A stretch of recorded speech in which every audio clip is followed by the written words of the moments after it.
Captain, we just found the crew's clothing. Where? 20 yards offshore. Are they all in this condition? Well, they all seem to have tooth marks on them.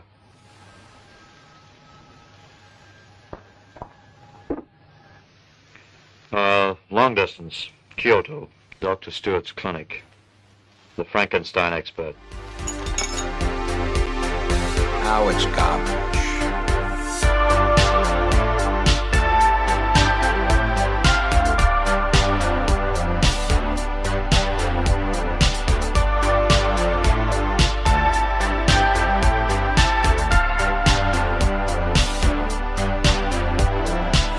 Just another movie night. Hello, everybody, and welcome to the show. We are Just Another Movie Night. I am Scott, and with me, as always, is my plus one, Joe. Hi. Your co-op partner for life? Yes. The cheese in your burrito? I like the all cream of it. in your coffee? See, I could have used those every time. I could have done a new one every month. You know what? I think this week. is a new challenge. You have to do one every week. Every single week. I am the tomato in your salad. See, I could have done that. You don't know. I could have said my brown Gargantua. I know. That would make me the green one. Well, I said my brown one. Oh. I would have been the green one. No. Oh, okay. I get it. Okay, so No, you're not the green one. You're not evil. I'd be the evil one. guess what we're doing today? Talking trash. This is our segment. This is our show to spoil, debate, crap on, give second chances to the hated, the lowest rated, the much debated, and often forgotten flicks on the internet, all while asking the question, is this the worst movie ever made? And if not, what is? Because we on the show believe that you can't truly review a movie until you know what the worst is. But today we're doing something completely different. All right, we're changing it up for one time. Usually we always pick movies under 5 stars on IMDb out of 10. Today we're doing something a little different because for May we are doing Kaiju movies, which is big-ass monster movies. Movies with big-ass monsters in them. Yeah. And tonight we are watching a movie with the tagline, "Can a country survive when two Gargantuas battle to the death?" We are talking about 1966's War of the Gargantuas, a.k.a. Frankenstein's monsters, Senda versus Gyra. I feel like Tokyo would have been decimated at this point because of Godzilla alone. So you're like, how can a country survive? What? No. Well, this is a world where Godzilla doesn't exist. Oh, God, but he does. It depends when Toho feels like they do, because one of these monsters is actually shown in another Godzilla movie. Yes. Okay. So that's very odd. Now, the reason I brought up we usually do movies under a 5-star rating, because we usually do movies that are lower rated, the debated, like we already said in there in the opening. Today, we're actually doing a movie that has a 6.2 on IMDb from 3,800 reviewers, which is something we usually don't do. We usually pick a lower rated film. Yeah, but I'm shocked by that. I'm picking this movie in particular because last week we watched a movie which led into this, kind of. So we're going to talk about that a little bit. It just left me with more questions than anything else. Okay, so this movie is once again directed by last week's director, Ishiro Honda, who is the director of Godzilla, Rodan, Mothra, Ghidorah, and last week's movie, the prequel to this film, Frankenstein Conquers the World. Or, as it's called, Frankenstein versus Baragon? Yes. Okay. Or, as West Germany had called it, Frankenstein, the monster with the ape face. Okay. This is the third and final collaboration between Toho Studios and Henry G. Saperstein. Okay, this movie inspired... You ready for all this? Okay. This movie inspired Brad Pitt to start acting. I remember seeing a film called The Gargantuas, I believe. And it was the good Gargantua and the bad Gargantua. At the end of it, the good Gargantua had to sacrifice himself to defeat the bad Gargantua and rid the world of evil. It inspired major scenes in Kill Bill, the premise of Attack on Titan, the 1997 Gamera trilogy, scenes in Pacific Rim. It is a fan favorite of Del Toro's, Tim Burton's. It's my 2-year-old daughter's favorite movie. She's obsessed with it. She's the green Gargantua, and my other son is the brown one, and she loves being the bad green Gargantua. I mean, she's obsessed with it, and as I was. John Carpenter's, Nicolas Cage's, and Tarantino. Devo performed the version of the song in this film live in 1978. If I had a tiny microphone stuck inside my heart, it would amplify my love for you. But the words get stuck in my throat. The director of Godzilla King of the Monsters expressed desire to remake this film, and it was spoofed in an episode of Scooby-Doo Mystery Incorporated titled Battle of the Human Gargantuans? Is that what it's called? The episode actually parodies the film by featuring two hairy creatures similar in appearance to Sandra and Gyra, riffing the film's title and even featuring a cover of Kit Harington's song, The Words Get Stuck in My Throat. But with just one look into your face, my mind starts to drift right into space, and the words get stuck in my throat. The words get stuck in my throat. You know, I gotta hand it to you, Mayor. Crystal Cove needed a trendy hotspot like the Tiki Tub, and you delivered. The local hep cats are gonna dig this crazy joint. Well, the words just got stuck in my throat just now because I literally have no words for what you just told me. Wait, can we just go back a smidge? You said that this movie inspired Brad Pitt to start acting? He was asked on a red carpet somewhere by, I believe, Rotten Tomatoes, and he said this was the movie that made him want to become an actor. Oh my God. I don't know how, no, I got nothing, man. This movie, Tarantino sat down Daryl Hannah and made her watch a screening of this movie to use in Kill Bill. What? He built sets of Tokyo when she's flying in specifically to look like this film, and they use sound effects to have their one battle fight between who is Uma Thurman and whatever. And I guess Daryl Hannah's character mentions Gargantuas a couple times in her scenes. The amount of venom that can be delivered from a single bite can be gargantuan. You know, I've always liked that word gargantuan. I so rarely have an opportunity to use it in a sentence. I don't recall that. I don't either, but apparently that's all there. Oh my God. I'm still stuck on the Brad Pitt wanted to be an actor because of this movie. This movie is not when you think of stellar acting, this movie is not at all what comes to mind. Well, looks like it's getting a little too misty. Yes. We'd better go back. I would think that he would pick some, like, I don't know, some really, I don't know, any other movie? Any other movie on Earth. But this? Give him a chance, General. He deserves at least that much for saving Akemi's life. I am in shock. I would love to sit Brad Pitt down and be like, bro, what? Can you give me some context on this and what's going on? I'm going to look for the clip. Hopefully I could put it in right now because I saw there's a lot of people mentioning this movie, which is crazy. Oh my goodness gracious. Yeah. Okay. I feel like I lost my place in my mind. Oh, and here's really what's funny.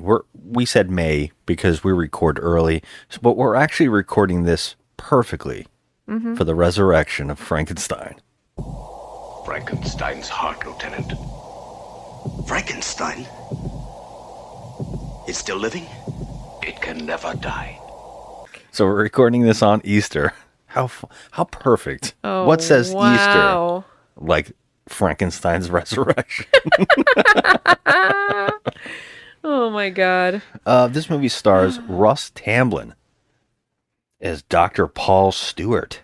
You know him from Twin Peaks and West Side Story. Yeah. Yeah. Wow. He was labeled by the people who worked on this movie as an asshole and a pain in the ass. No way. He wouldn't listen to the director, and he improvised all of his lines, and it angered them. Funny enough. That's not his voice that's overdubbed, right? Oh, you ready for this? Because it doesn't sound You ready right. for this, Joe? I can't be more ready. His audio was missing, forcing him to redub his lines without a script and only the movement of his lips to help him remember his lines. What? There is 2 English dubbed versions of this movie. Tonight we watched the one that says Frankenstein. So, in the original screenplay, the original the one we watched is actually a dubbed version doing the dialogue of the Japanese people. But the first release replaced the word Frankenstein with Gargantuas. Oh my god. And they never actually say Frankenstein in the first American release. And that's the one where he's doing his own dialogue. And if you listen to that, it's like he's asleep. Yes, this is Dr. Stewart speaking. Well, that's more than I can offer till I can find out what's going on around here. Oh my god. So this is like a so they had to redo the whole thing because because only his audio went missing, Joe. Okay, he You did think that shit on purpose. Yes. You think they didn't But do how that did on he purpose? have access to that? Who? No. He didn't do it. No. Obviously, the crew. Why would they do that? Oh, because he was an asshole? And he was improvising his lines. Oh, shit. Wow, I mean, to ruin the whole production of the movie almost, just to get back at one dude? Well, it's pretty fucked. I think there's a lot more going on behind the scenes because a lot of stuff, I mean, you would think this legendary director who is the director of the biggest kaiju movies would have been treated better. But he was actually released from his contract, and then he was told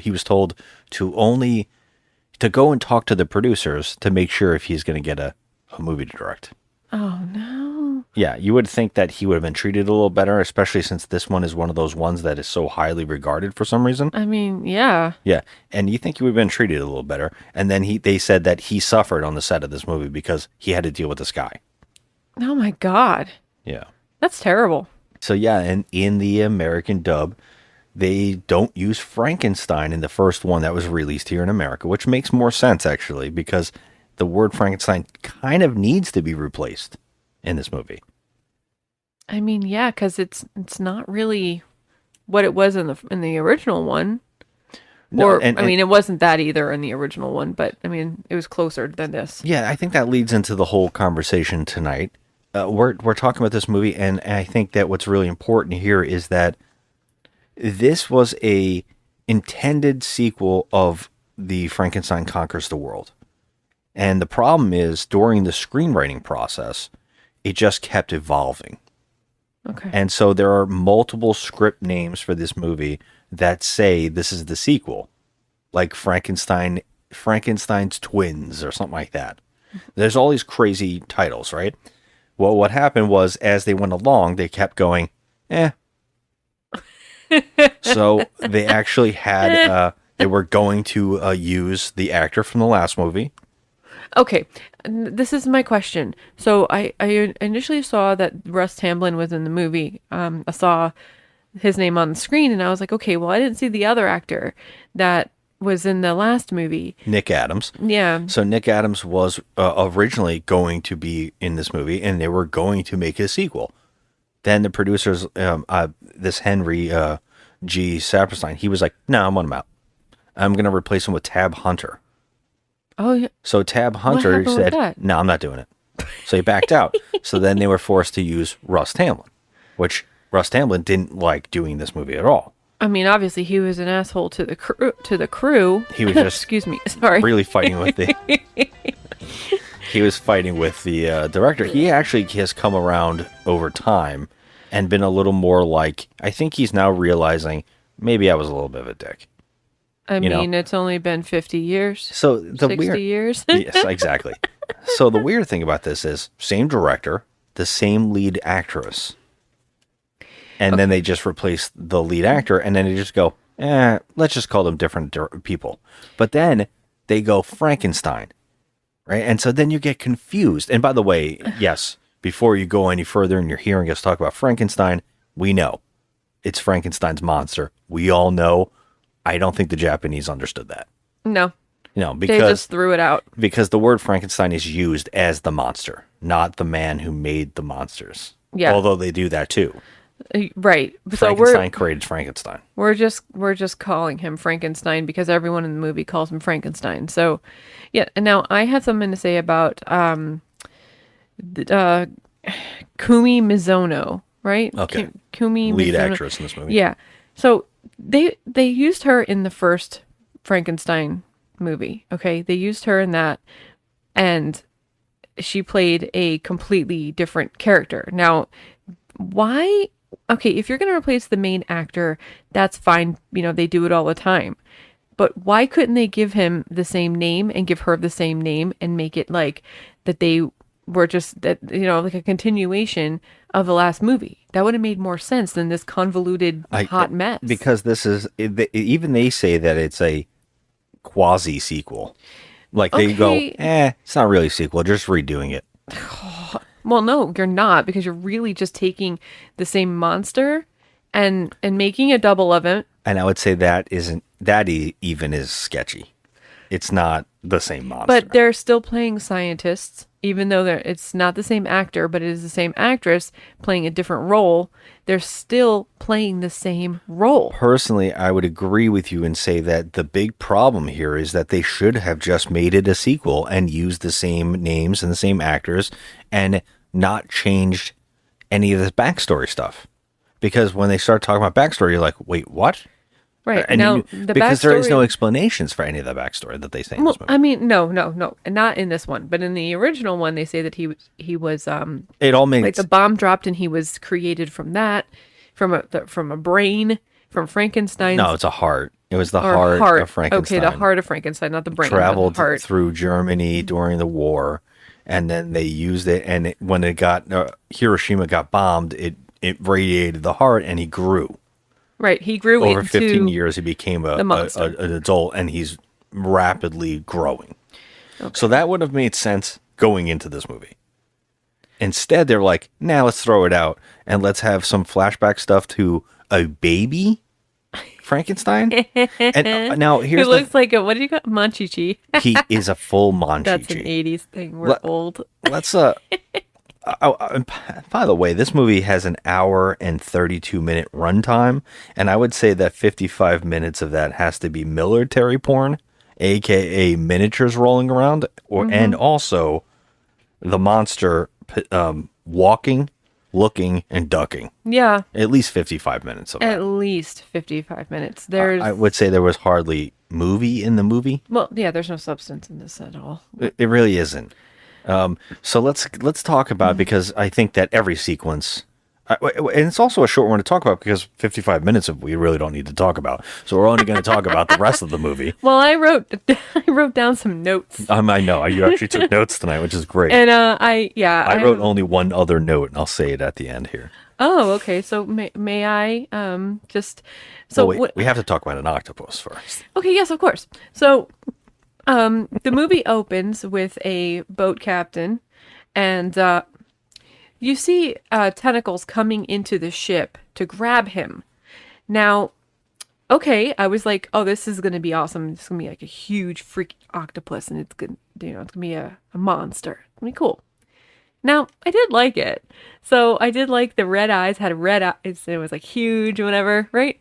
So I have to point it out to you, though, before we go any further, and just say, this is a movie where everybody's like, there's no such thing as big monsters. Oh, there's a giant octopus. No one's ever encountered that thing before? Oh, yeah, no. No one's ever. It's That's a time. normal thing. It's the other thing that's a problem. Yeah, this boat captain gets grabbed and almost sucked out the window with the tentacles on the octopus, right? So I was like, oh, this is gonna be badass, right? This is gonna be like it's gonna be great. This is a good bad guy here, and because I like the water monsters, I like them. They're cool. And so no, that doesn't happen. We see this green giant looking. Yeah, we have to say this. It's looks the like Green Giant.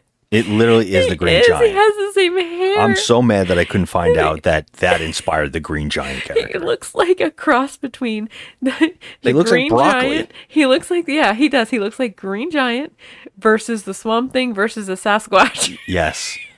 In fact, they shouldn't have said Frankenstein's baby or whatever. They should have said the Green Giant had sex with Swamp Thing. And I looked at you and I said, okay, first of all, why is he green?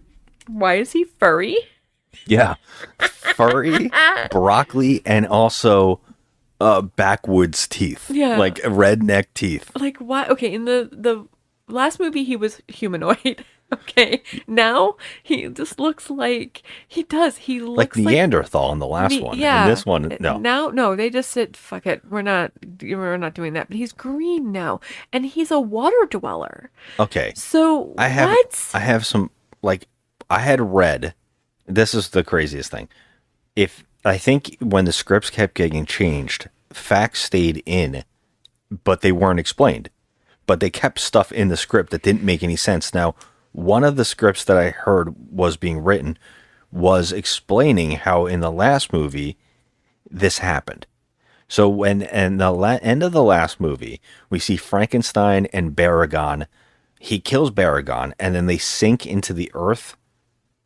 And I don't think fire or anything has to do with it. No. But I mean, they the sink forest into the is earth. on fire. Yeah, though. it is on fire, so you kind of get the idea that they were getting buried and burned. Yeah. So what I read a little bit of somewhere that one of these ideas was that Baragon and Frankenstein's DNA were mixing because Frankenstein, his cells are constant, they can't die, and he's regrowing. So what I heard is that the concept was that Frankenstein would regrow on his own, but some of his DNA would mix with Baragon. That's very and Baragon far-fetched. was becoming the sea monster thing. Okay, but Baragon is like, I mean, he's got 4 legs. He has a horn. He looks more like a dinosaur. He's That a little wouldn't more make any green. sense. He's a little more green. You know what I'm saying? Like you can understand a little bit of it, like going, okay. And would he's get also it. he eats people. Well, yes, he does, but I would get it if, like, Frankenstein, in air quotes, actually, if he Frankenstein in air quotes, absolutely. If he grew a horn or started to look a little bit more like Baragon, I'd be like, okay, that's feasible. Something we can work with seems that. right here. That's a little bit more sensible, but I will also point out they both have scales for some reason, yeah, especially the brown one. Yep. Which makes the Baragon thing make more sense. Yeah, but they don't even try to, like. I mean, I looked over at you within the first 5 minutes after this is happening. So Green Giant, he comes out of the water and he's slashing about with the octopus. Now I thought, like, That looked cool. I was like, yeah, it looked really cool. But I was like, okay, this is gonna be like a thing, you know, like this octopus is gonna be like a bad guy or something. Like maybe he won't be a bad guy. Maybe he'll be, I don't know, like. You know, when Godzilla had monsters on his side kind of thing, you know? Yeah, right. Like that. I was like, oh, you know, he'll be like a good sidekick, this guy, because I like the way he looks. And no. Yeah, this is an odd moment because it seems that the Green Giant saves the ship. Right. And then it's like, nope. He chucks the octopus and then goes about thrashing the boat in the funniest stuff. God. He's just rocking this boat. All we kept laughing about was the captain of the ship. Well, this guy's not the captain. He's steering it. But he keeps yelling for the captain over and over and over. Yeah. Like the captain's going to do something special for him. I know. But he thrashes this guy. We kept laughing. Please cut back to him flying around the room. Oh my God. Okay. Can I just say that I looked over at you during this scene and I was like, well, why is he all of a sudden a bad guy? Like, I know that maybe he went into the water and evolved into like some kind of scaly, like fish, you know, thing. Okay, fine. But when we left him at the end of the last movie, he was a good guy. He saved people. So I was like, wait a minute. Okay, why is he a bad guy now? Why is he just killing these poor sailors? Like, what's going on here? You know, now he's bad. Which we need because obviously we need a bad guy. But I thought it was going to be the octopus. You know, the octopus never comes back. No. That's the end of him. No one even talks about it. Doesn't and I was matter. like, wow. Okay, so now we cut to Dr. Paul Stewart, who is not Dr. Bowen. Well, we don't. We actually cut to the survivor of the boat telling the story of what happened. And Yeah, no one, but everybody's he's just with like, Dr. Stewart, correct? no, Stewart doesn't even know until the newspapers come out. Oh, okay. But this guy, the only reason I bring this guy up is because the cops that he's talking to are just so like, stop lying. Stop lying to us. No. Okay, first of all, Tokyo, how many times have you been through this? Well, again, this is a multiverse movie where it's not in the same as the Godzilla films. Because then they would be ready. I mean, seriously, but why would you ever make up something like this? Like, come on, your whole crew is dead. He tells a story that's so funny. They're like, a kid could can't. swim this far. Anybody could have done it. And they're like, where's your boat? It's under the water. Yeah. So they go swim down to it. They literally see it underwater. Oh, yeah, I forgot about that scene. They But go down there. They yeah. go down there. They show it. It's so funny. They took a little toy boat and they put it in a like an aquarium, and they just shot the aquarium. I love that shit. I love Not it so much. but like the little tank. It's just so much And fun when I love the it miniatures when are great. Yeah, Yeah, I always love so it. much fun in these movies. It's like, I know some people might not like it as much, but it's quaint. It's fun. I don't know. There's something to it. But the problem is here, no one believes this dude at all. He just keeps going. He's like, seriously, a monster. Why would I even lie? I told you before. Tell me again, and let's have the truth from you this time. Now, when you were swimming back to the shore, did you see any sign of the other crew? Oh, yes. I saw them all. When I left the ship, they were all four with me. Then it happened. We were halfway to the shore. Then this green monster grabbed them all. Tell us the truth, and let's forget the green monsters now. And I love, he's like, it's straight up a monster. And then the guy goes into another room and they go, well, we did find all the people's clothes. And they're like, those are totally teeth marks. And I'm like, well, first off, what do you mean they're teeth marks? Like, what do you mean? How would you know? It's just a ripped, shredded clothes. Right. And It it doesn't could be a look like shark. a- It could be anything. But it couldn't be a shark. We're talking about Green Giant's teeth. Their one tooth would have shredded the thing like anything would have. It would have been like dental floss. So had to see this guy go, oh, these are definitely giant teeth marks. Like, Yeah. no way. No. But here's another thing I love. Is the Green Giant spitting up the clothes? Like, how is he getting the people out of the clothes? He's swallowing them Okay, whole. we know that he is spitting out the clothes because later we encounter. There is one spit move, but I thought that was the whole person. No, I think he spit out the clothes. How would that even work? That's like tying the cherry stem with your tongue. Oh my god. You know what I mean? Like, how would they undress the person in their mouth while they're chewing? I mean, he has to eat, so. I don't know. eating the whole I just like that they found all of their clothes washed Yeah. up on shore. That was in the same like pile, like In they the were same all pile. together, And like, it's all bloody. It was in the they're water, all but it's all bloody. Yeah, yeah. So I thought that was Yeah. great. This guy gets on the phone and he goes, "Yeah, get me that doctor." Yeah, give me All Dr. right. Stewart. Are they all in this condition? Well, they all seem to have tooth marks on them.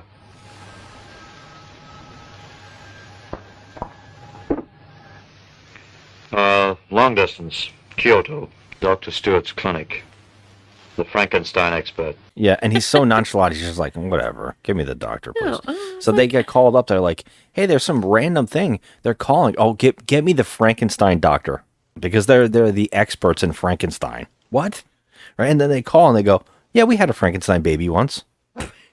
But how do they know it's a Frankenstein? I don't know. Because the guy was like a monster. He just said a monster. A monster came, and that means two. And they automatically because go, isn't there a guy who had a Frankenstein once? And by the way, all I kept thinking about during this movie was the bog. What? Yeah. Oh, All yes. I kept the thinking bog. about the bog when she said, you think we have a Dracula in our hands? I kept thinking the whole movie, someone please say, now don't look at me like that, but do you think we have a Frankenstein on our hands? I think going forward, every time we watch a kaiju movie, I'm going to say that to you. Yes, Is that there would be is a very possibility that there's a appropriate. Frankenstein on? Because Frankenstein was very known for being a giant. Yes. Since when? Why do they think this? But I mean, aren't you even like taken aback a little bit at the fact that the guy? So there's a monster coming out of the ocean. What about the octopus that was like just the size of the earth. Yeah, and that he's like, tried to get him. Oh, and by the way, he even says, well, first we got a giant octopus attacked us, and then I like the cops are just like, oh, geez, this guy. What happened next? The giant green giant guy came out. Yeah, that literally happened next. I mean, so this is my favorite when the doctor comes back with her name is not what was her name before? Suyeko. Her name is now Akimi. This actress, but it's the same actress, but she's just playing a different part. It's so stupid. I don't understand why they did that. Just make her the same actress. Yeah, but same even character. worse, we see like an entire cut sequence of a flashback with them with a baby. Now they keep saying baby Frankenstein, but it's not. It looks like a Monchichi. It does. Just go search Monchichi if you don't know what it is. It looks like a a little from teddy the bear, 80s. like a little teddy bear monkey looking guy. It doesn't look like a Frankenstein. No. I don't even know. If anything, it looks more like a Sasquatch. I mean, it's like a baby Sasquatch. But they have already deemed it baby Frankenstein. Now, let me ask you this. Was this a flashback that was supposed to have happened in the first movie, or they just said, fuck that? That was not at all a part of the first movie. Again, you got to remember that this movie is not a sequel anymore. It's a sequel in the sense that they go, we had Frankenstein once. Let's just move on. Well, they're making this... Okay, but you can't put that in there and say that these two doctors were... they have history with this Frankenstein thing. It's a new plot line. They're suggesting, even if this was a sequel, they're suggesting there was another group of scientists that go, we have a monk. We have a Frankenstein as well over here. Okay, but then why use the same actress? It's Again, throwing move me on off. from her. Like there's... I can't take it. It's throwing me off. I feel like they're the same character. She is the same character because she's also not. playing the assistant.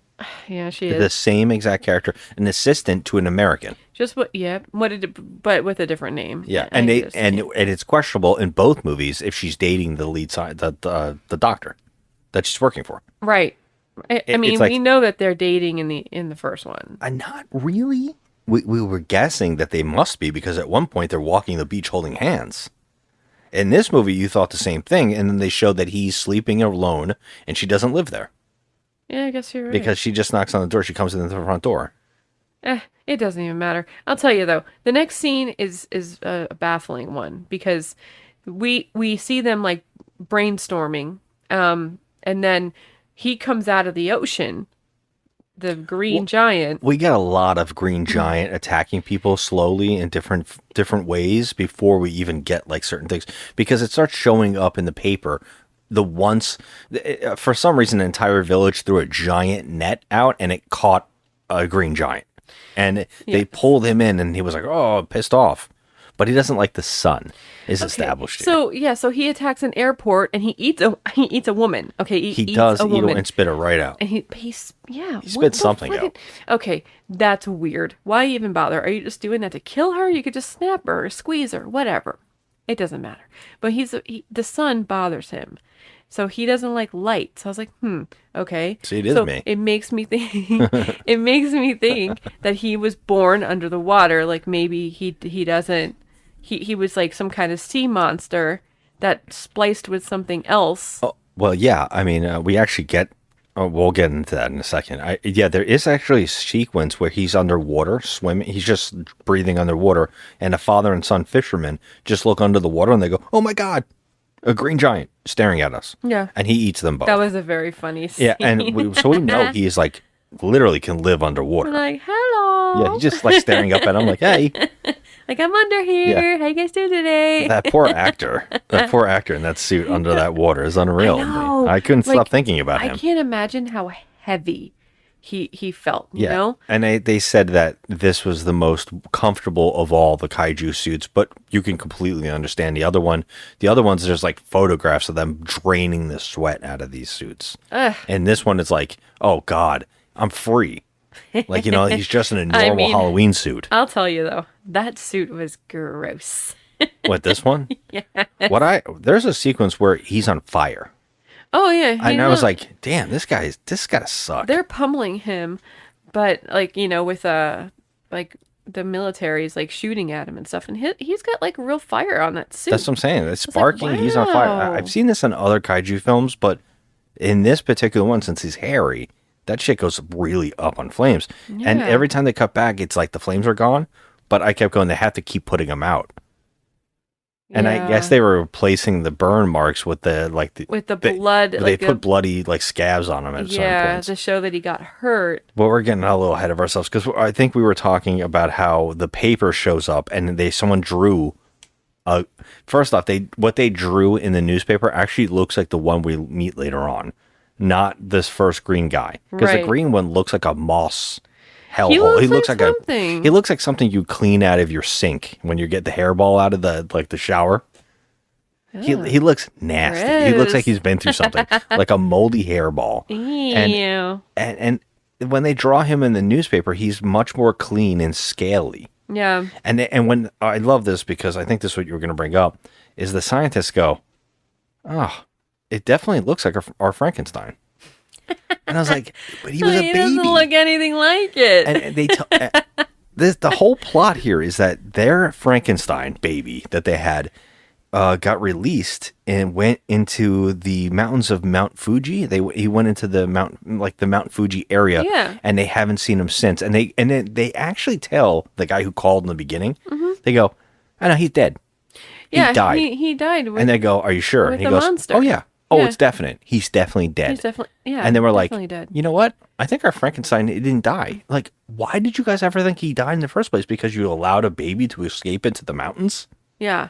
Like, okay, these people are supposed to be like brilliant-minded, scientists. No. Oh yeah, They're the worst. Dumb. I thought the one in the first movie was hilarious. In this movie, these guys, the only thing they're doctors at, is leaps in logic. They could literally win an Olympic sport of their long jumps. Everything that they guess is like a jump in logic that is insane.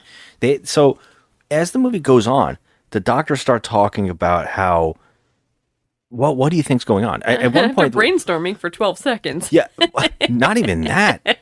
This one main doctor, he just knows. He comes up with the craziest scenarios, and they're all like, "Yeah, it's definite." Yeah. But there's actually a sequence where they're in the woods, and his co-scientist, like his other doctor, works with him.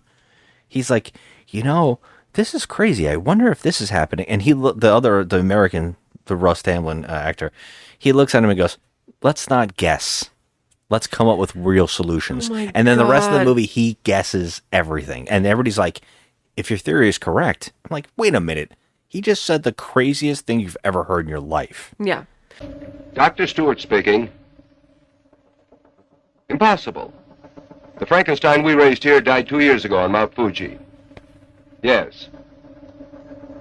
Yes, Frankenstein was killed beyond any doubt. Bye. What was that about? Frankenstein's ghost has apparently been eating some people. No. A few inches later. Tell me, Dr. Stewart, could Frankenstein possibly be alive still? It's possible. You mean that? Frankenstein survived a number of so-called deaths. However, he could never live for any length of time underwater. Neither would he ever attack boats or eat people. And that's for sure. So, yeah. Okay. I'm going to talk about that. I could talk about that all day. Okay. So, I know. I have his so many. Logic jumps. So, his logic is nuts. But so after, he's unprovoked. He's unprovoked in the beginning of the movie. But then the military, they come and start poking him and pissing which goes him on off. forever. That goes on. That is what I call the 30 minutes of military amping up. Yeah, I said military porn. Yeah, because it's just them pulling up, loading guns, getting things. And it's the same exact electrocution tank that you've seen in every movie of any Toho movie. They're always shocking things with an electric tank. Yeah. And, they have that really fun drawn on electric bolt and sparks on the monsters. It's funny. It's funny. Yeah, they up their game. They have laser beams. Well, I will admit, the laser beams kick his ass. They do. And you know what? I think it's pretty effective, like the way they make him look. Like they burn his ass up and they fuck him up. I will say that they are about to kill him without a problem. Yeah. And then that's when we find out there's a second one. So the one that was the baby that was released into the mountains, and they said that they found footprints. of that one. That's why they think they're there. They actually split up at one point and they go into the mountain to see if they could find him. They don't find anything. It's pointless, the whole sequence. And the next scene, when the Green Giant, one of them, is getting electrocuted to death, he jumps in to stop him. Now, for some reason, he doesn't get electrocuted. You know, I was going to ask you that. They're not using any kind of logic in this scene because if the water was electrified, which it was electrified. He would have died also. He would have been shocking with him. Instead, he keeps doing this thing where he like jumps in and guards him and then just keeps looking. Yeah. And so he pulls him, he keeps like helping him limp away. And then they get away. And there's more sequences of the one giant, which is a big golden brown one, more cleaner looking. He looks, you can make out everything on him much more. He looks more like the Sasquatch in the beginning. Yeah, he does. He actually looks like that Old Spice Sasquatch that would show up in the commercials. Yes. He's like more of a ginger, and you can see him better. But he keeps guarding them. And I love that they keep hiding. Yeah. They keep hiding, like, they're in plain sight. Like, there's no way you miss that guy trying... It's like a guy trying to hide behind a pine cone. That's what's going on in the sequence, and the helicopter just doesn't see them. And I guess it's not really confirmed, but the green one, he seems to, like, heal in water, right? So they keep trying to get him into water. At one point, the one giant is splashing him with water. These two are like... Okay, we got friends. I don't even know how he knew that he was being attacked from how far away he was, and how come no one alerted, oh, there's another one running. Yeah, like there's another one out of nowhere. You can't see that motherfucker running or even walking. It's not like he's a ninja. He can't just jump in. Yeah. He is huge. So after all this, back at the Situation Room, the scientists are all deducing that, oh my God, you know, there's another one. That must be the one that we raised. Yes. Now, here is where the... these are like 3 jumps in logic already, right? First one was... worse. Our Frankenstein's dead. Yep. Oh, it must be our Frankenstein. Oh, but it doesn't look like our Frankenstein because our Frankenstein didn't go in water. Yep. And then here's another leap in logic. Oh, that one is now our Frankenstein. And now the biggest leap in logic comes next, where he says... You know what? I bet our Frankenstein got cut on a rock. And his DNA fell into the lake and washed into the ocean, and his skin cell survived by eating plankton. And I was like, his dead scab survived and lived because they're saying that all of his DNA is alive and can grow. Now, I will say, I will give the movie this. In the last movie we did, I questioned the same thing. Well, yeah. I said, how, if every limb is alive and needs proteins to survive, why wouldn't the limb grow a whole new version? Right. And I said, this is my problem with Deadpool. Why wouldn't Deadpool's head just grow another body? Why wouldn't there be different Deadpools? That's true. Like, why wouldn't the decapitated part grow another Deadpool? So my question here is, okay, that's cool, but where in the hell did you come up with this idea? Because he would be shedding all the time. Yes. And because... And he creating can't be a living, new ones. Yeah, you couldn't be a living human. You can't be a living creature without skin coming off, while losing a nail, anything. His DNA has to be all over the world.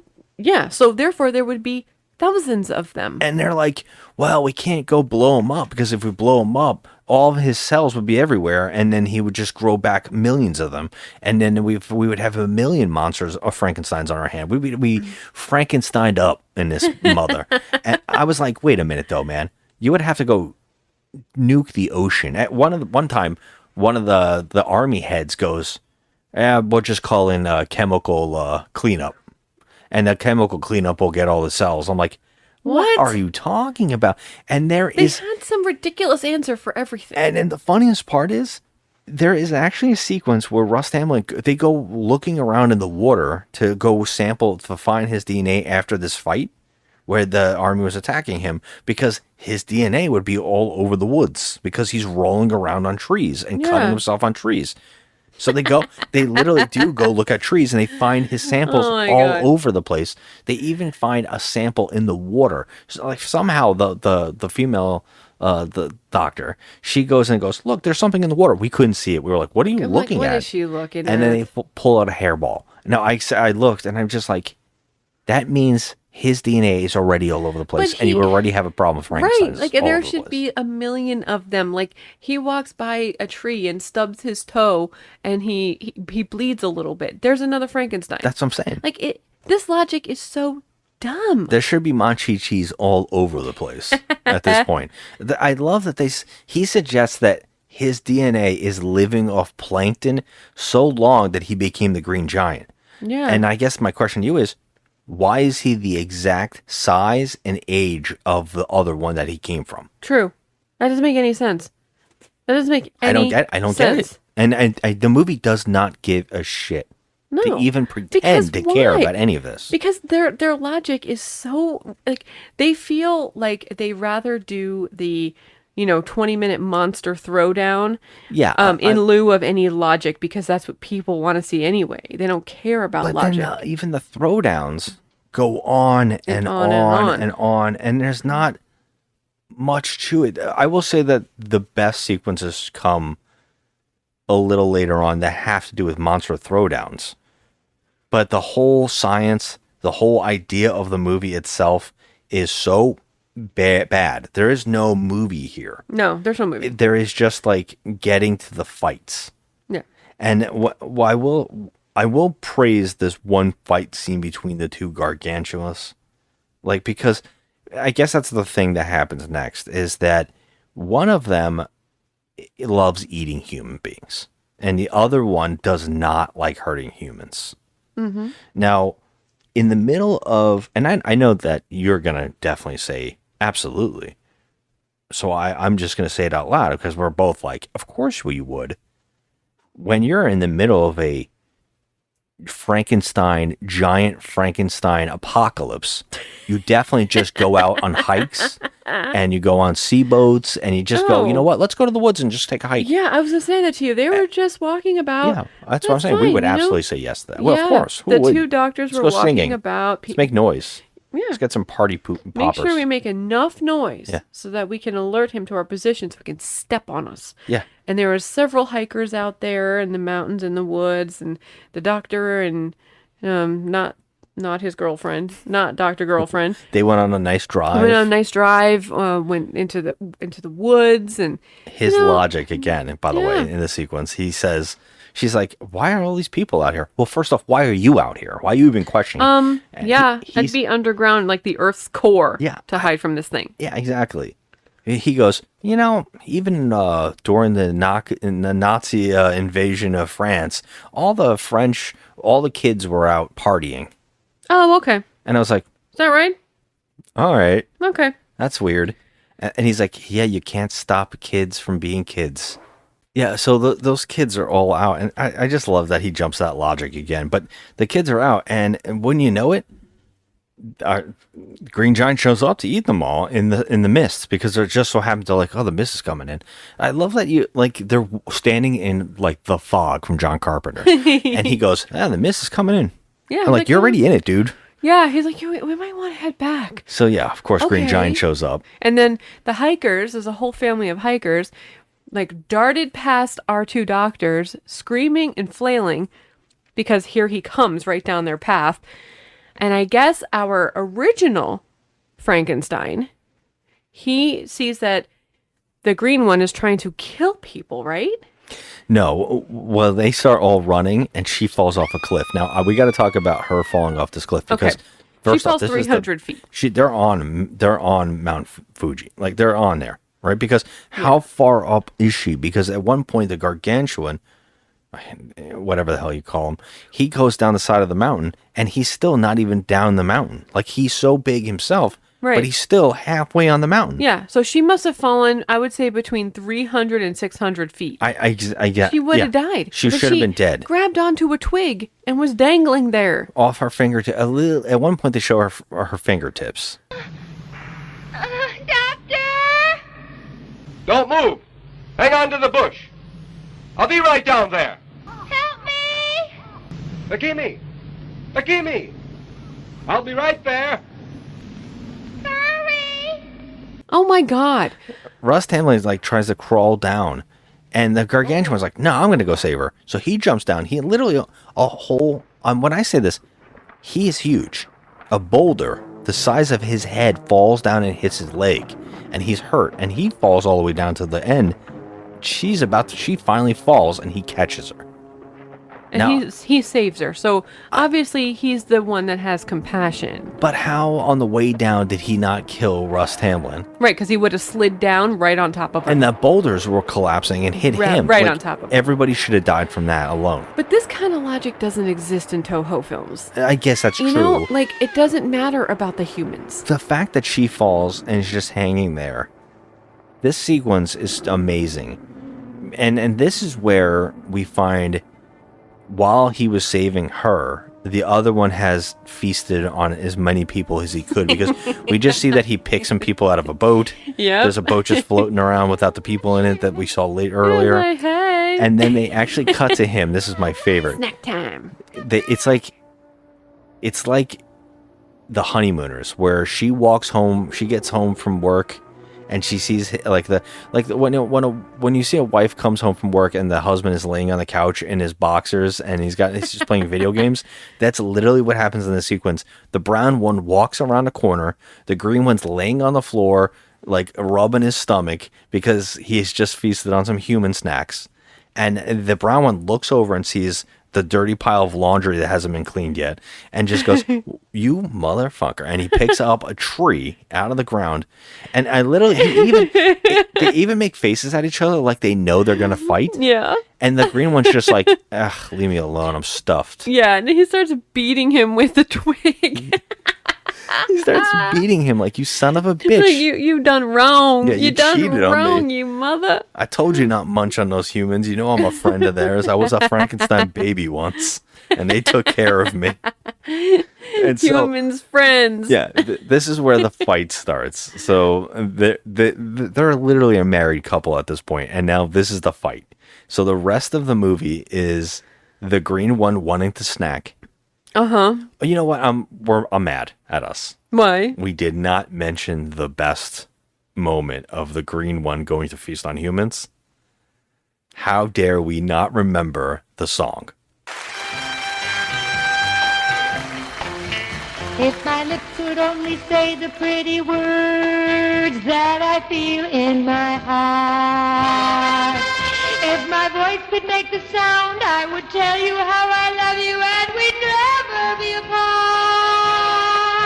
Oh, okay. So the song. So there's an outdoor rooftop party going on, and the song is "The Words Get Stuck in My Throat." Yes. Now I don't know who this lady is. I don't know what, but she's not a good singer. I mean, I know she's I probably said her name before overdubbed. because Devo Yeah, covered this later on as a joke. But I mean, I know she's probably overdubbed, right? But I mean, I don't know if it is because she looks like an American actress as well. Yeah, but I don't know. It doesn't seem like that voice is coming out of her mouth. It's The weird. song is awful. You know, you're gonna have to put the song into the. I feel like we could sing it exactly the way it sounds. I love when they cut to the audience watching, and even they seem a little like, like it's questionable. Well, what I really love is that it's like she's singing her own death song, because the green one shows up right behind her, and I was laughing. I was like, oh my god, now she's going to be stuck in his throat. Right? I just couldn't believe, like, she's saying, the words of the song are terrible, by the way. She says, if I had a microphone, I'd stick it in my heart so you could hear my love or something like that. I'm like, what? And I would turn it on and electrify my thoughts or something. I was like, what? Okay, I have the words hell? right here. Devo did this song. They covered it later on in 78. Yeah. Yes. They did it live somewhere. If I had a tiny microphone hidden in my heart, it would amplify my love for you, but the words get stuck in my throat. The words. If I had a little get stuck in my Viewmaster stuck inside my brain, it would snap the pictures all of you. Oh, man. Oh, God, it goes on and on with the silliness. But this actress, it's not a good song. She's not a good singer. She even looks like a banana for him. She's in like a yellow dress. She's she looks like the singer of B-52s. Oh yeah, she does. Yeah. And he's gonna eat her, but they turn all the lights on, and he drops her. Yeah, they don't ever go back to that, but she's dead, right? She's not, because they flip her over and they're like, "Oh, she's alive. Call the ambulance." It's like, first off, the ambulance has got a lot more problems going on. There is a fucking giant walking around. Yeah. Yeah. So they keep telling everybody, turn on the lights. Now, here's the thing. Now that he's on a full bender of eating humans, he's actually starting to be okay with the light. Yeah. So now he's like, you know what? The lights don't bother me anymore. So now there's a problem, because now he's attacking cities. Right. But now, because the husband and wife are now fighting, they rush into cities. There's one of the best shots. Husband and wife. One of the best shots is that they're evacuating everybody, and after he hit him, he hit him with the tree. He gets up and runs full speed over houses. I laughed so hard. I kept making a joke, like every time he saw the house, like, fuck your house. Yeah, he just runs over them like they're no problem. And fuck your couch. I wanted to put all I kept thinking was Frank Drebin when he's standing in front of the explosions going, "There's nothing to see here." I just want to put that on every sequence in this movie.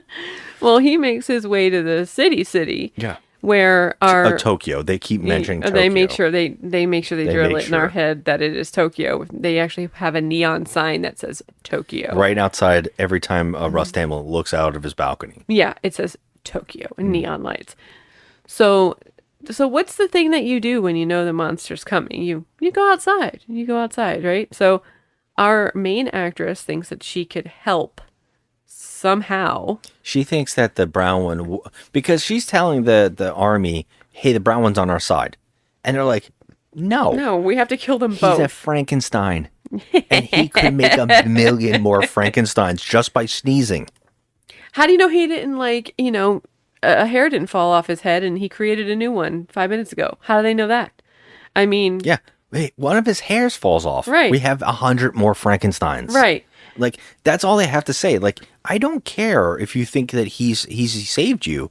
I don't care that you think that he can listen to you.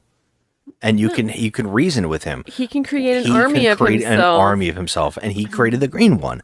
There is no argument here. He created the green one. And now it's not as bad as the last movie where the scientist was like, "Let's cut the arms off and test them for science." No, it's not that bad. In this they go, "Yeah, but if we capture them, we can test them for science."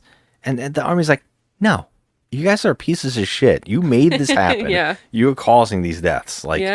No. We're going to kill them." And they're trying to come up with ideas like, well, if we blow them up, then we might cause more Frankensteins. How do we do this?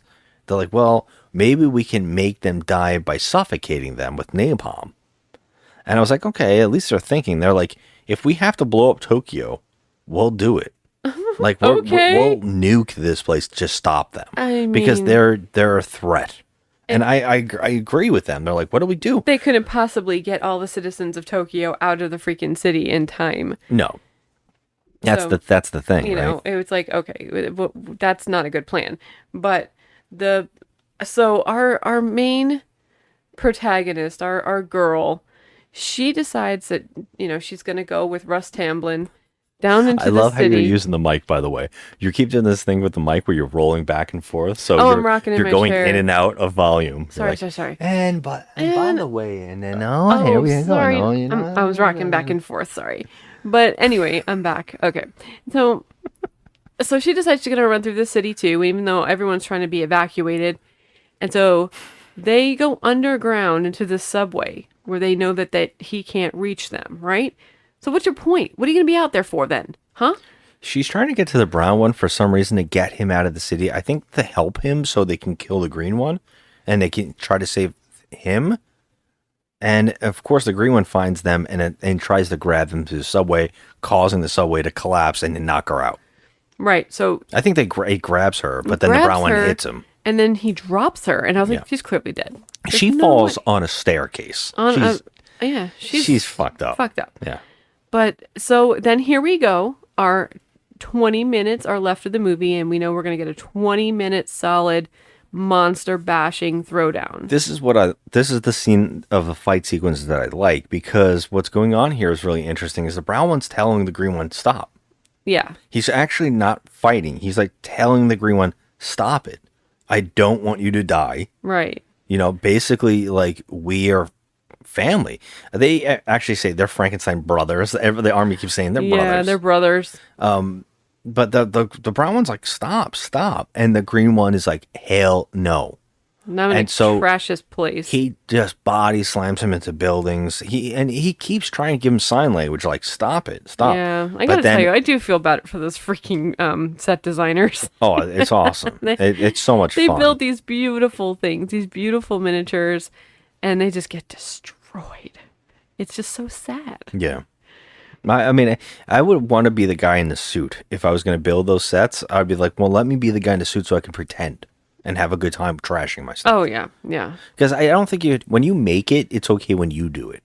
Yeah, but You know I what I mean, mean? you probably only got one take here, you know? It's like, you got to get it true. right. You're done, because once they're smashed, they're smashed. Yeah. Well, this fight goes on for a while. Now that they're both into it, they fight into the sea.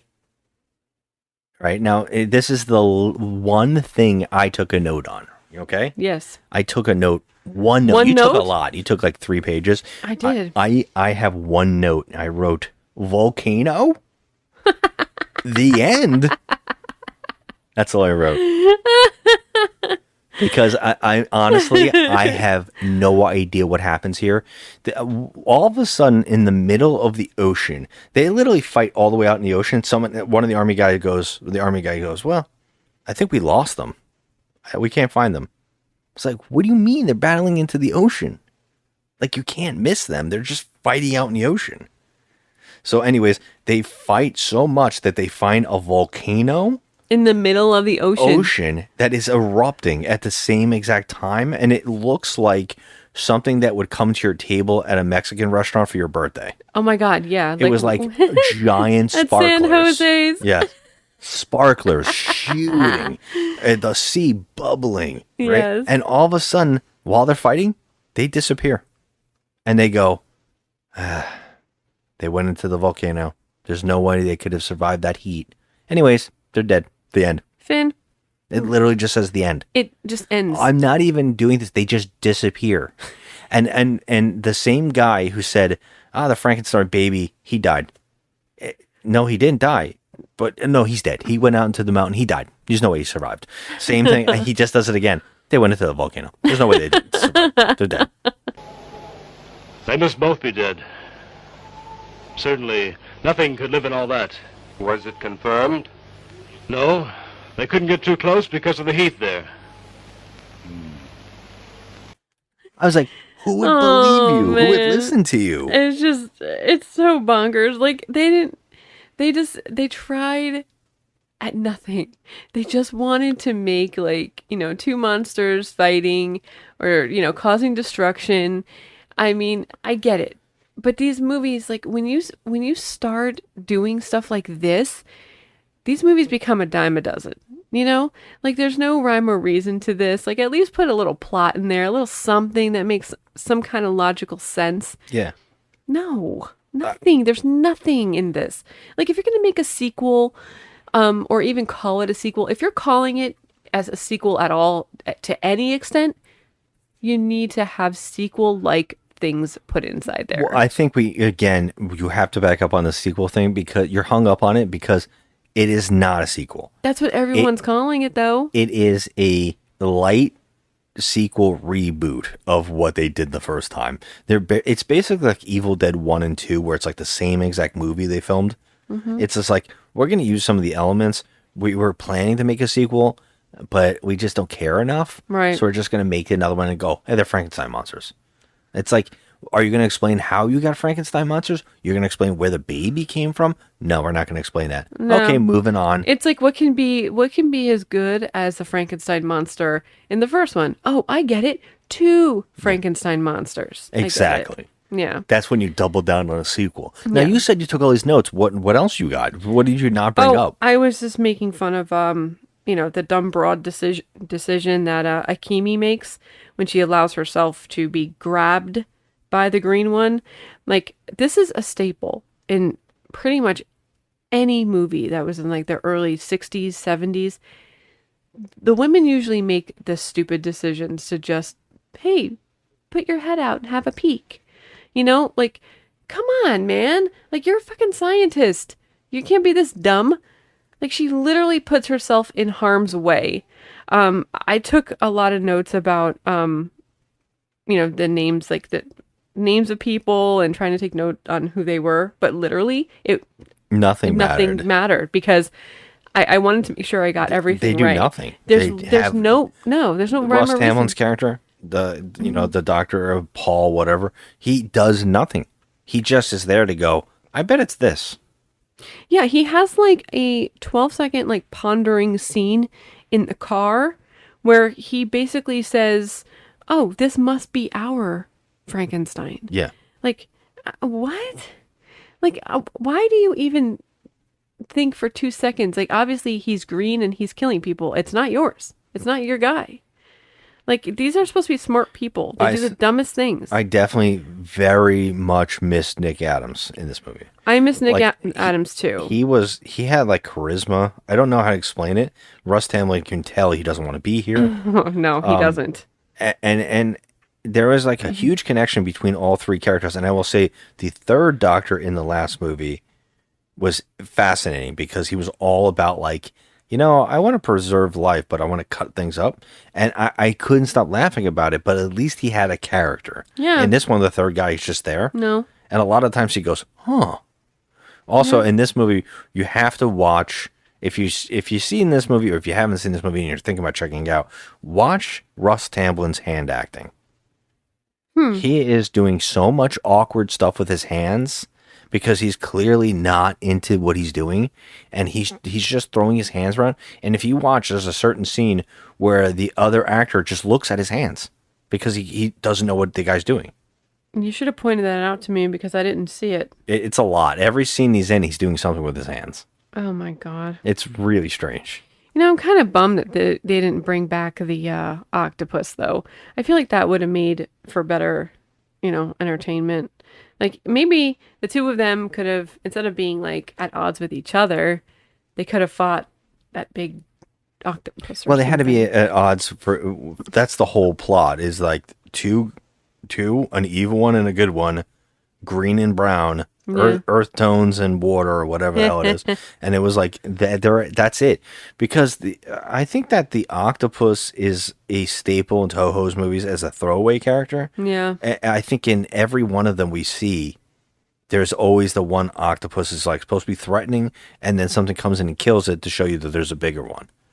They do that in like Jurassic Park 2, where the T-Rex is about to kill someone, or the raptors are about to kill someone, then a T-Rex eats it. Then they go, we got to double down. What's bigger than a T-Rex? That thing will kill a T-Rex next time. Mm-hmm. The same thing here. I remember in Kong Skull Island, the squid is attacking, and Kong eats the squid.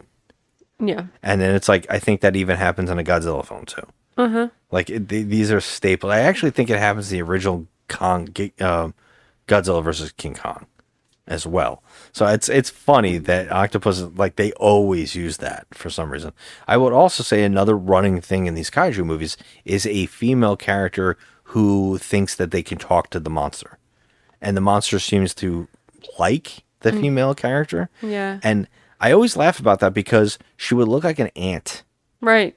She's almost like a small little creature, and they always go, "Oh, I feel your pain.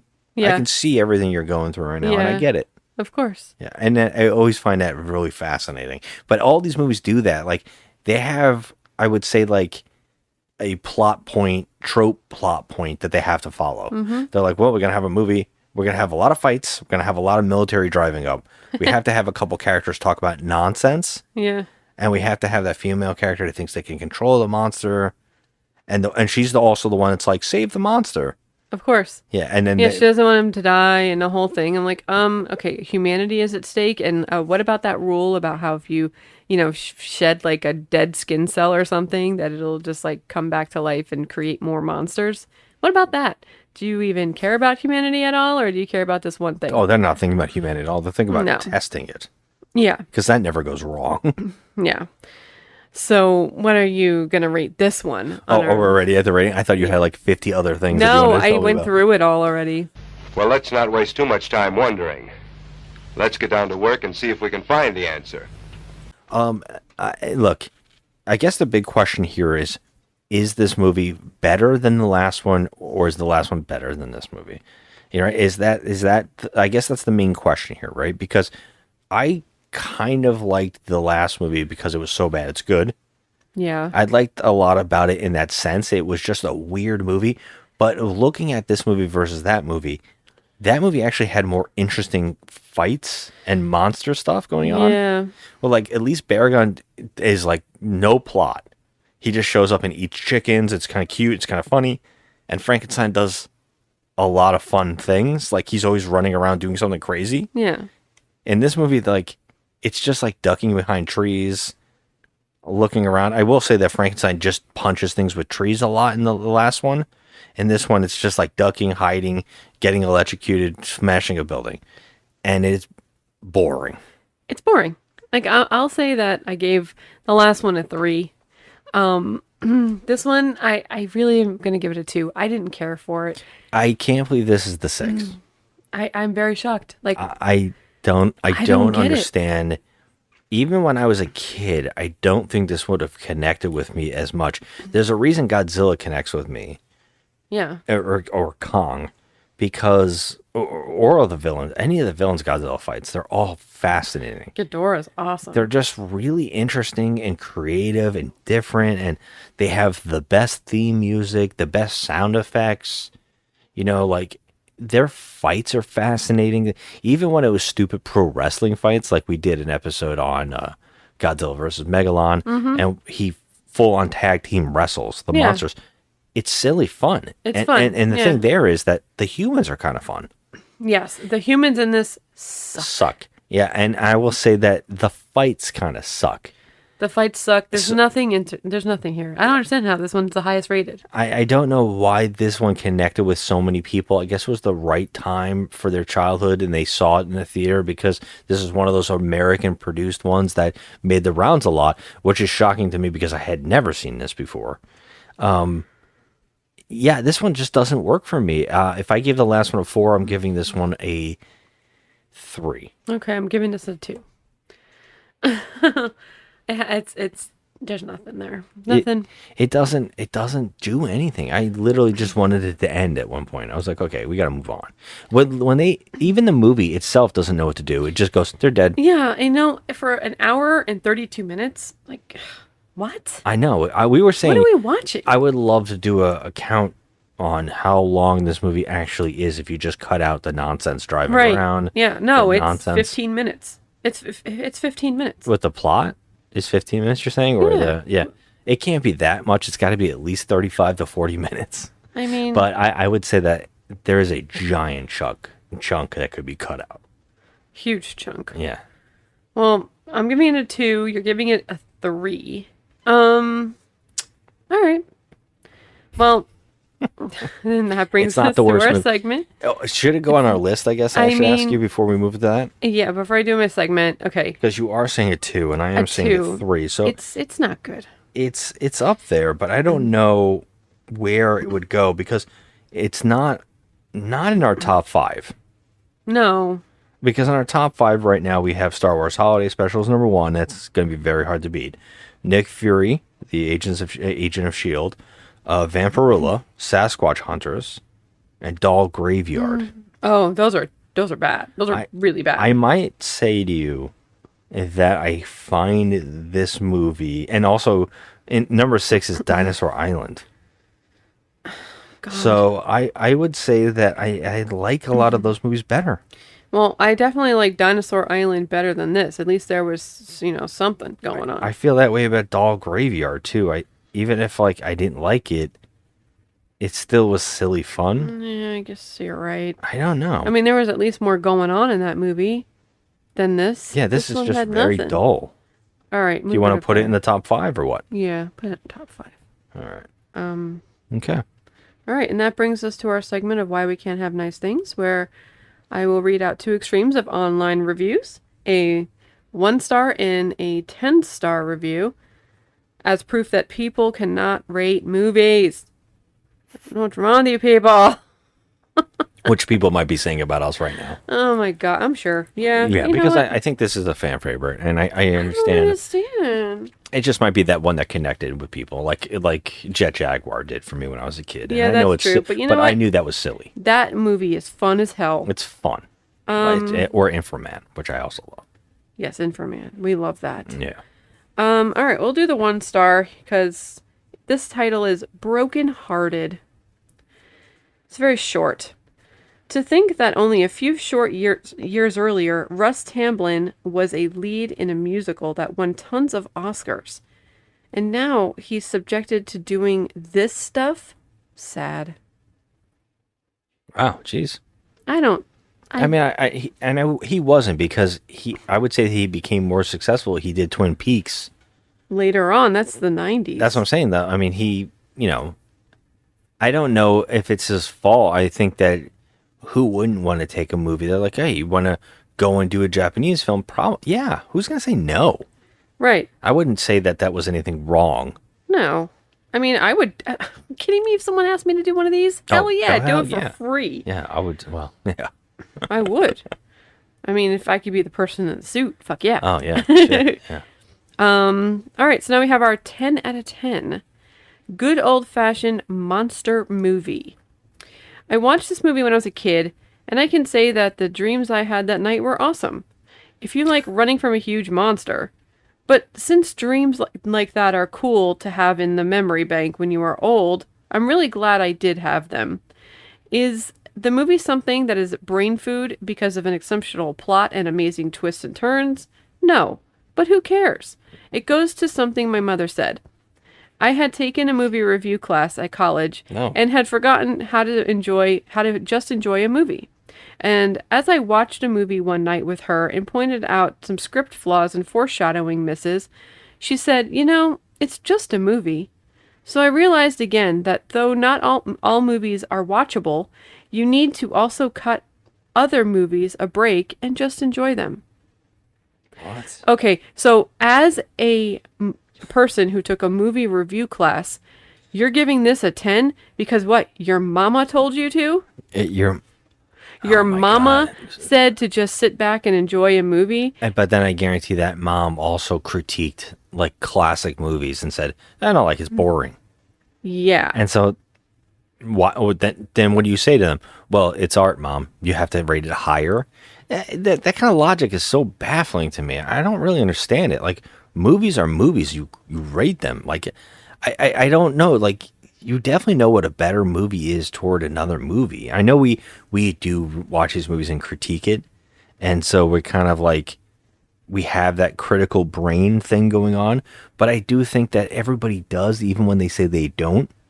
I think that's just in our nature to like say, what is this movie? Do you like it that much? Or I know that some people will come up to you, and I think you were telling me this the other day, some people just kind of come up to you and go, it's good. And that's it. That's all there is to it. I'm not going to talk about it. When you're, a lot of people ask me what I thought of, certain movies or whatever.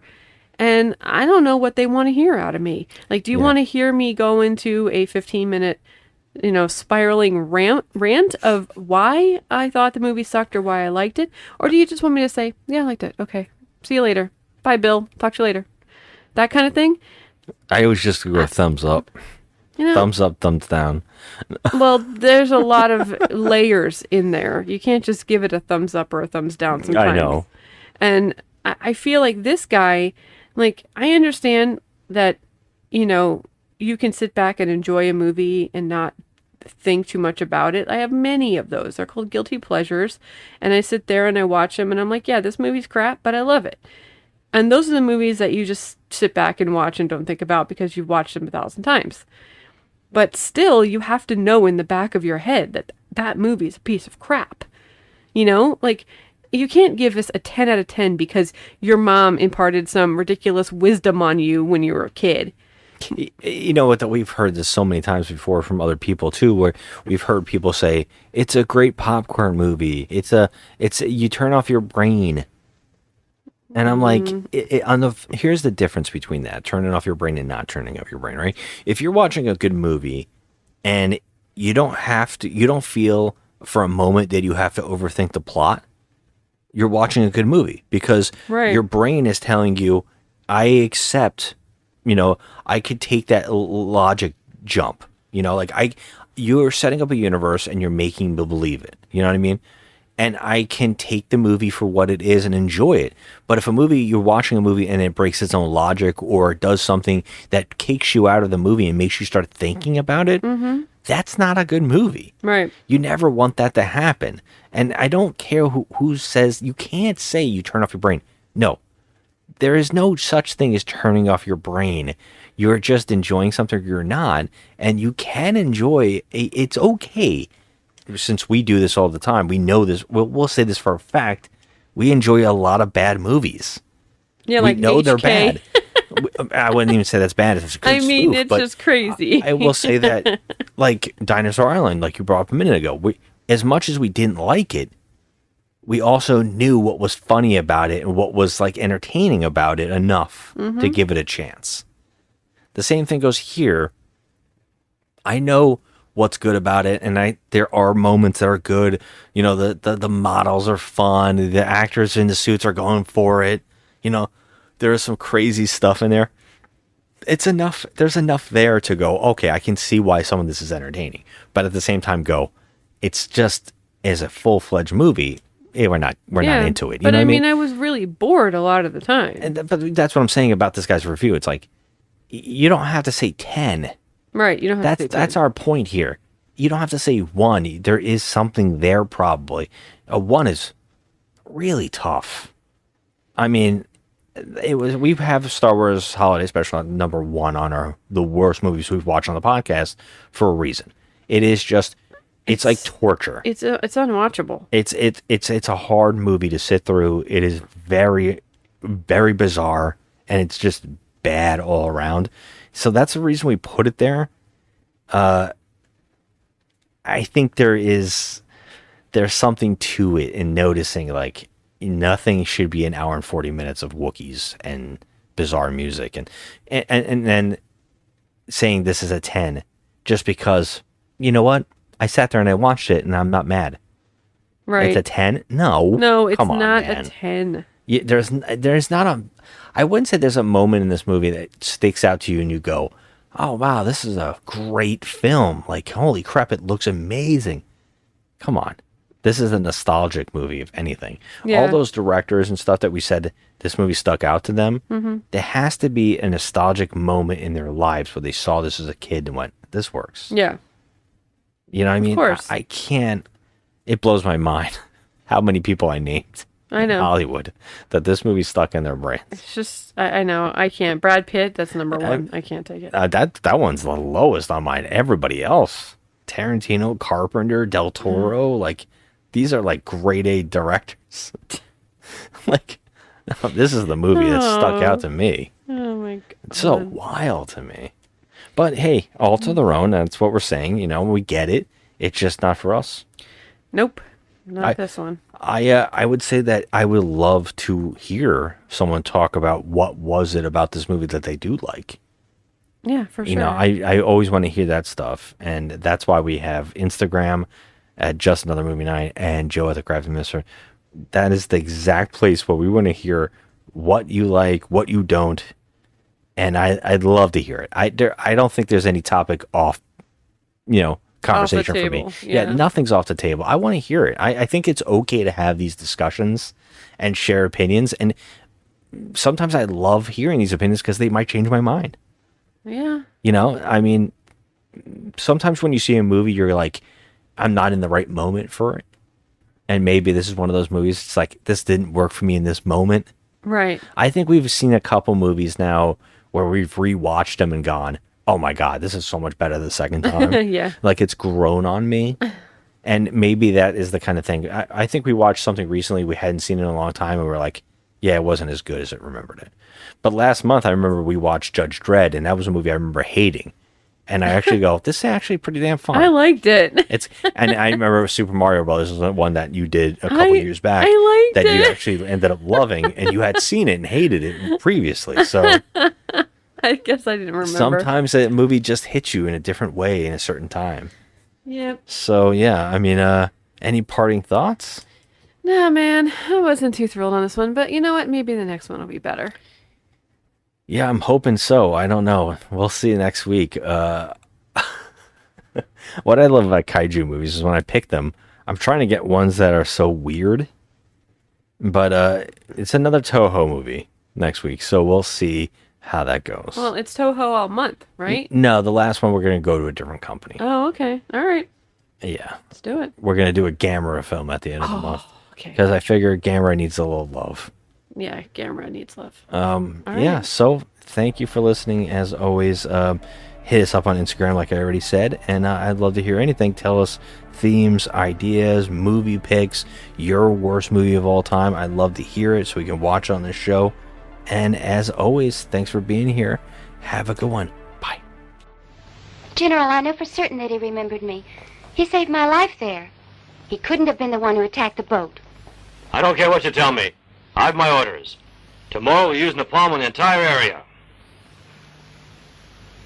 You'll kill him then. We just can't afford to let them live.